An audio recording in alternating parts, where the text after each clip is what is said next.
Hello મિત્રો, કેમ છો? મજામાં? હવે આ વિડીયો એમના માટે છે કે જે અમે મે ઇન્ટેક અને સપ્ટેમ્બર ઇન્ટેકમાં અહીંયા યુકેમાં આવવાના છીએ. યુકે એટલે તમે ગમે તે કન્ટ્રીમાં જાઓ, તમારે આ બે ડોક્યુમેન્ટ જોડે લઈને જવાનું, જેનાથી તમને છે ને જોબ ગોતવામાં ઇઝી પડે એમ. તો એક ડોક્યુમેન્ટ છે પીસીસી, પોલીસ ક્લિયરન્સ સર્ટિફિકેટ.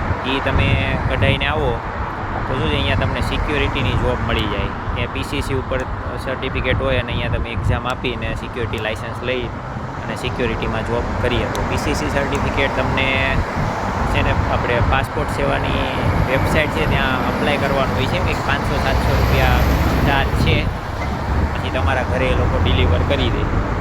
અને બીજું છે એ છે ઇન્ટરનેશનલ ડ્રાઇવિંગ લાઇસન્સ. એ તમને બહુ કામમાં આવે અહીંયા.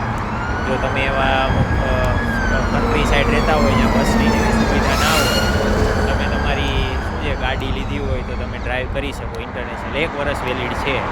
તો આ બે વસ્તુ કઢાઈને આવો તો તમને શું છે કે ઇન ફ્યુચર કામમાં આવે. એવું નહીં કે અહીંયા યુકેમાં આવો છો એટલે તમે કેનેડા જતા હોય તો આ બે ડોક્યુમેન્ટ રાખવાના. ઇન કેસ તમારા કામમાં આવી જાય, તમને જોબમાં ઇઝીલી પડે તો શું છે એ તમારે ફાયદો થાય. કારણ કે યુકેનું અને ઇન્ડિયાનું ડ્રાઇવિંગ સેમ જ છે, રાઈટ સાઈડ. એટલે 1 વર્ષ માટે વેલિડ છે. એટલે તમે શું છે તમારી ગાડી હોય તો તમે 1 વર્ષ સુધી તમારે અહીંયા લાઇસન્સને કઢાવવાની ને બધી મગજમારી રહી નહીં, તમે ચલાવી શકો.